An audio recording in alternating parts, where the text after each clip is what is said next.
Hello friends, कैसे हैं आप सब? ये बताने के लिए कमेंट में जय श्री कृष्णा जरूर लिखें।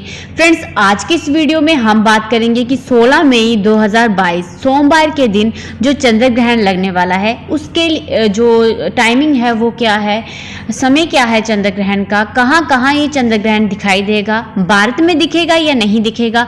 अगर भारत में नहीं दिखेगा तो सबसे बड़ा सवाल गर्भवती महिलाओं के दिमाग में है कि हम सावधानियां रखें या नहीं रखें, और जिन जिन देशों में ये ग्रहण दिखाई देगा उन्हें किन नियमों का पालन करना है वो भी हम जानेंगे। सूतक लगेगा या नहीं लगेगा, ये सारी जानकारी हम आपको इस वीडियो में देंगे।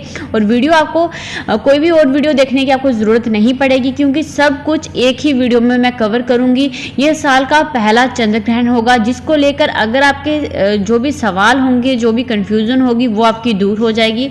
दोस्तों, हमारे ज्योतिष शास्त्रों के अनुसार चंद्र ग्रहण को अशुभ घटना माना जाता है, बहुत ही अशुभ माना जाता है। इस समय नकारात्मक ऊर्जा का जो है आगमन धरती पर होता है। ज्योतिष शास्त्रों के अनुसार ये नकारात्मक ऊर्जा जो किरणें निकलती हैं वो गर्भवती महिला और गर्भ में पल रहे बच्चे के लिए सुरक्षित नहीं मानी जाती हैं। दोस्तों, ये चंद्र ग्रहण पूर्ण चंद्र ग्रहण होगा। जब पृथ्वी चंद्रमा को पूरी तरह से ढक लेती है तब पूर्ण चंद्र ग्रहण होता है। वैसे तो आप बाकी जो चंद्र ग्रहण होते हैं उसमें नियमों का आपको पालन करने की इतनी ज़्यादा ज़रूरत नहीं होती है, क्योंकि वह ग्रहण जो हैं वो इतने प्रभावशाली नहीं होते हैं।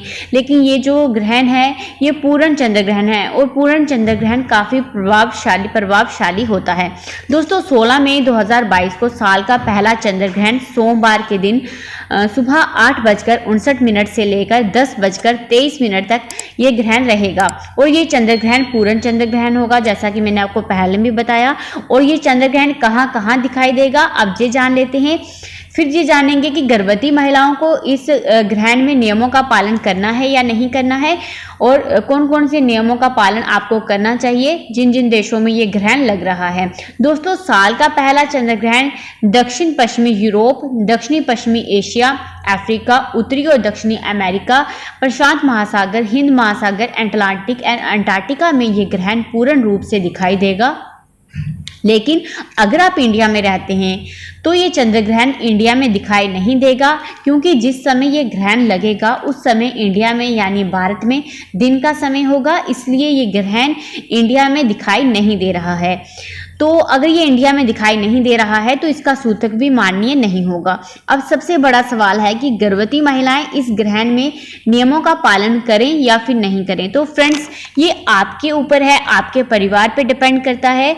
वैसे तो इंडिया में ग्रहण नहीं लग रहा है, लेकिन अगर आपके परिवार वाले आपको ग्रहण के नियमों का पालन करने के लिए बोल रहे हैं तो आप कर लें, क्योंकि पूरी पृथ्वी में एक ही चंद्रमा है और चंद्रमा में ग्रहण लग रहा है, तो हमें थोड़े बहुत नियम पालन करने में क्या जाता है। लेकिन अगर आपकी कंडीशन क्रिटिकल है, अगर आप इतनी देर भी भूखी प्यासी नहीं रह सकती, क्योंकि थोड़ी देर का ही ये ग्रहण है, तो अगर आप नहीं रह सकती तो ये कोई भी इतनी बड़ी बात नहीं है, क्योंकि ग्रहण भारत में नहीं लग रहा है। अगर आप करना चाहती हैं तो भी ठीक है, अगर नहीं करना चाहती हैं तो भी ठीक है। वैसे दिल को तसल्ली हो जाती है अगर आप ग्रहण के नियमों का पालन करें, कि ये तसल्ली हो जाती है कि हम सुरक्षित हैं। और साथ ही में अगर आप उन देशों में रहते हैं जहाँ जहाँ ग्रहण लग रहा है तो आप ग्रहण लगने से 9 घंटे पहले सूतक काल के नियम और ग्रहण के नियमों का पालन जरूर करें। लेकिन अगर आप भारत में हैं तो आप ग्रहण के 9 घंटे पहले जो सूतक लगता है उस समय आप कोई भी काम कर सकते हैं। आपको ग्रहण काल के जो सूतक है वो भारत में मान्य नहीं है, आप उसके नियम माने या नहीं माने कोई भी प्रॉब्लम नहीं है। लेकिन आप ग्रहण के नियम अगर मानना चाहती हैं तो मान सकती हैं, लेकिन सूतक के नियम भारत में रहने वाली महिलाओं को नहीं मानने हैं। और नियम इस प्रकार हैं कि आपको क्या क्या नियम मानने हैं ग्रहण के। तो फ्रेंड्स, घर से बाहर ग्रहण के समय आपको बिल्कुल नहीं जाना है। जिन जिन देशों में ये ग्रहण लग रहा है उन महिलाओं को घर से बिल्कुल बाहर नहीं जाना है। इस समय क्या होता है, जो नकारात्मक किरणें हैं वो निकलती हैं जो गर्भ में पल रहे बच्चे के लिए सुरक्षित नहीं होती हैं। एक तो ये पूर्ण चंद्र ग्रहण है जो कि काफ़ी प्रभावशाली होता है, इसलिए गर्भवती महिलाओं को घर से बाहर नहीं जाना है। इस समय गर्भवती महिलाओं को खाना बनाना या फिर खाना खाना भी वर्जित माना जाता है। और आप क्या करें कि ग्रहण लगने से पहले ही जो भी घर पे बनी हुई चीज़ें हैं, पानी है, दूध है, दही है, जो भी चीज़ें हैं उनमें तुलसी के पत्ते डाल दें। ऐसा करने से क्या होगा कि जो ग्रहण काल की जो नकारात्मक किरणें निकल रही हैं जो कि खाने को दूषित कर देती हैं, अगर उसमें आपने तुलसी के पत्ते डाल दिए होंगे तो आपका खाना शुद्ध रहेगा, जिससे आप ग्रहण खत्म होने के बाद भी ग्रहण कर सकती हैं, खा सकती हैं, इस्तेमाल कर सकती हैं। लेकिन अगर आपके पास तुलसी के पत्ते नहीं हैं तो जो आपके घर में बना हुआ खाना पानी जो भी है उसका इस्तेमाल आप ना करें, फ्रेश बनाकर ही खाएं। जो ग्रहण काल में चीज़ों का इस्तेमाल जो पहले से चीज़ें बनी हुई हैं उनका इस्तेमाल आप ना ही करें, फ्रेश बनाकर ही खाएं और फ्रेश लेकर ही खाएं। नेक्स्ट है कि आपको नुकीली चीज़ों का इस्तेमाल नहीं करना है। नुकीली चीज़ें जैसे कैंची, सुई, चाकू, पेन, पेंसिल, सुई, धागे का इस्तेमाल इस समय आपको नहीं करना है। माना जाता है अगर कोई गर्भवती महिला ग्रहण काल में सब्जी कट करती है या फिर नुकीली चीज़ों का इस्तेमाल करती है तो उसके अंग, जो गर्भ में पल रहे बच्चे के अंग हैं वो कट सकते हैं, सिल सकते हैं या फिर वहाँ उस पर कटने जलने के निशान देखने को मिलते हैं।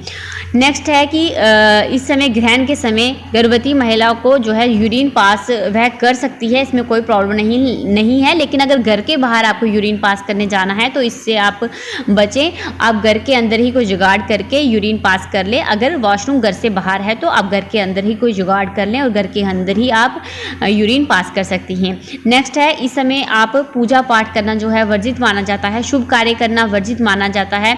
इस समय बुरे विचार, नेगेटिव सोच, किसी के बारे में बुरा सोचना, ऐसी चीज़ें अपने दिमाग में नहीं लाएं, पॉजिटिव सोचें इस समय।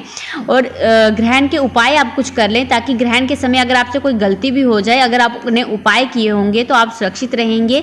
वो उपाय हैं अपने पास एक नारियल ज़रूर रख लें या फिर गंगा जल पी लें या फिर अपने गले में तुलसी की माला पहन लें। इससे क्या होगा कि ग्रहण की जो भी नकारात्मक किरणें हैं उससे आप बची रहेंगी और आप सुरक्षित रहेंगी ग्रहण की नकारात्मक किरणें से, और आप और आपका बच्चा सुरक्षित रहेंगे ग्रहण काल में भी।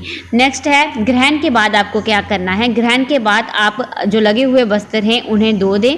और जिन जिन देशों में ये ग्रहण लग रहा है वह महिलाएं क्या करें, ग्रहण के समय जो उन्होंने कपड़े पहने थे उन्हें दान कर दें और नहा लें। नहाने के बाद गंगा जल पी लें और घर की साफ सफाई भी वह अच्छी सी कर लें और पूजा पाठ कर लें। और साथ ही में ग्रहण के बाद कुछ चीज़ें जो हैं दान करने वाली वो दान कर दें। सफ़ेद चीज़ों का दान, चंद्र ग्रहण जो होता है उसमें सफ़ेद चीज़ों का दान आपको करना चाहिए। तो आप सफ़ेद चीज़ों का दान कर सकते हैं, जैसे चावल हो गया, तो दही हो गया, या फिर सफ़ेद कपड़ा हो गया, चांदी होगी, इनका दान करना काफ़ी शुभ माना जाता है। तो फ्रेंड्स इस वीडियो में मैंने आपको डिटेल में बता दिया आपको क्या करना है क्या नहीं करना है।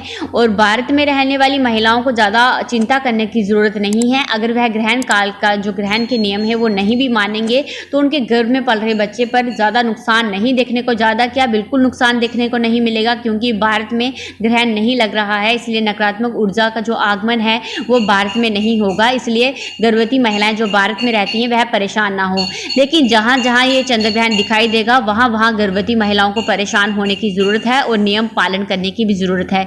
तो फ्रेंड्स बस इस वीडियो में इतना ही, फिर मैं मिलती हूँ आपको एक और नई वीडियो के साथ। तब तक अपना खास ख्याल रखिए। Thank you guys.